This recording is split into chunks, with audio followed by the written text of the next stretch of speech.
Hey there, what's up YouTube, Extract2345 here, bringing you a quick deck update, not an update, it's actually a quick deck video of the deck I'm going to be playing for the rest of this format. I don't know, the rest of this format's kind of going to be a joke, just because True 6 Sams are going to wreck face everywhere, so I'm just going to play a fun deck for the rest of the format, and yeah, just have some fun with Yu-Gi-Oh! But it is a pretty good deck. This was one of the first competitive decks that I ran. I mean, you know, everybody before they played competitively, they played stupid decks. I played I played Crystal Beasts. Yeah, that was a fun time. I played Volcanics for about a day. But yeah, this was the first real competitive deck that I played, and I really like this deck. It's a lot of fun, and it kind of makes your opponent cry a little bit. So I'm gonna show it to you real quick. Um, Hold on. Cards are falling because I'm on my bed. Hold on, let me try to move that. That's not too bad.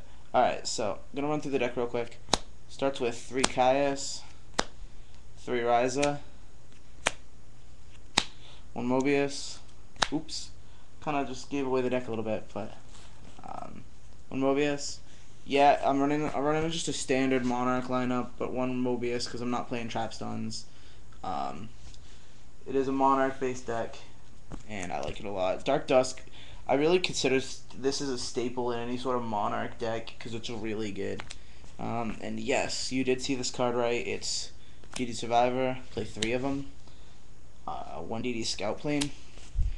I played 2 Gravekeeper Spies. Really good for Monarchs. Good for you set it, they attack it, you get your second one. Nah, damn it. Cards are falling. I don't want them to. You get your second, and you can sack one of them for a Monarch, and then next turn you can still sack another one.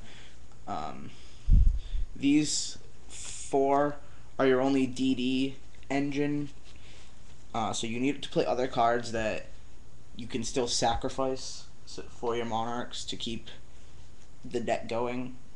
I play 2 Cyber Valleys. Draw a card, good for a remove from play stuff. Combos well with a lot of cards in here. Combos well with the Gravekeeper Spies, because set Spy first turn, it flips, get the second Spy, summon Cyber Valley the next turn, and draw 2 off of it. I don't play Allure, by the way, so this is one of my only draw engines in the deck. But I do like Valley. I like it especially with a card I'll show later, and when I show you that card, I'll mention it. I'm sure you guys know what it is, though. 2 Cyber Dragons, again, good for the Monarch engine. Also, just a really good beat stick. It's huge. It's hard to get around, and I like it. 1 Spirit Reaper, just because, I mean, you can get cards from their hand. You can, it's good for stalling. It's good for a lot of things. It's multitasking. 2 Battle Fader, just to help protect you until you really do get the setup. Plus, again, it's good for stacking for Monarchs. That's it for the monsters. For the spells, you play the Triple D Fisher. You have to play this in any sort of DD macro deck. This is just your engine. You play 2 Soul Exchange because it's Monarchs and you need Soul Exchanges. Thinking about possibly dropping these for enemy controllers, because enemy controller is also really good in this deck because there's a lot of things you can sack off, especially the DD Survivors and Scale Plane. 1 Rhoda to search out your Survivor. 1 MST because I play the Mobius, and I play some other stuff that I'll show you in a minute. Trunade, just because it's staple-ish. Dark Hole. I play 2, that's it for the spells, sorry guys. 2 Macro Cosmos. I feel like I might have to play 3, but I only like 2. 2 Magic Drains. This is sort of, I kind of built this as a slightly control-based deck. So I play the 2 Magic Drains and the 7 tools you can see right here. Magic Drain's really good for protecting your Fishers, like your D-Fishers, your Macros. It's also really good just overall.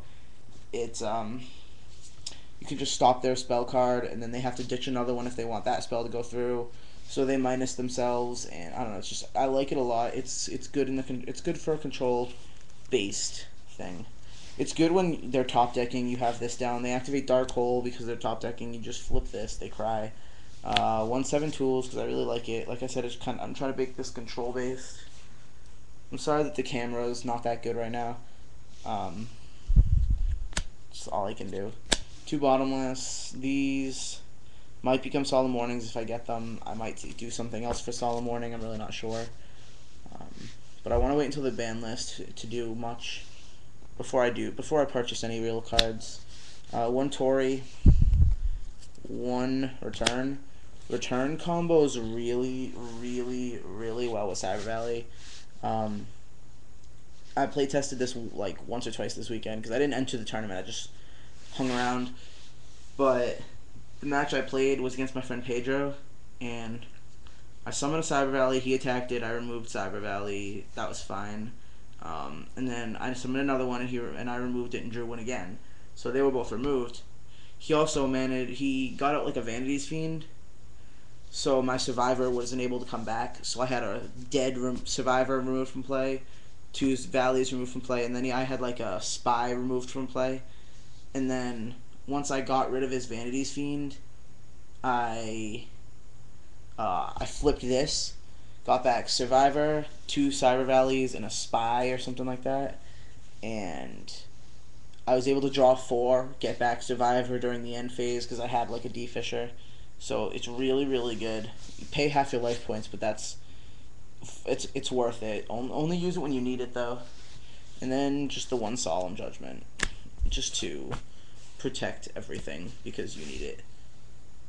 That's it for the deck, guys. It's a really fun deck. Nobody's expecting Macro. No one ever expects Macro, but it's really good. And then you got like the Caiuses. Okay, I'm gonna mention one thing that I don't know how any of you guys feel about it, but I feel like in this ban list they might hit this card. I don't know why. I know it's probably a really stupid prediction. It's not really much of a prediction. It's just sort of like a fear, I guess. But I fear that they might hit Caius. I don't know why. I mean, they limited Ryza at one point because of the crazy Ryza locks that it could make. But I don't know. This card is also pretty darn good. So I'll leave that up to you guys. Post a comment on what you think about that little prediction, and post a comment on what you think of the deck. This is going to be my main deck for the rest of the format because I hate True 6 Samurais. So that's it, YouTube. Peace out.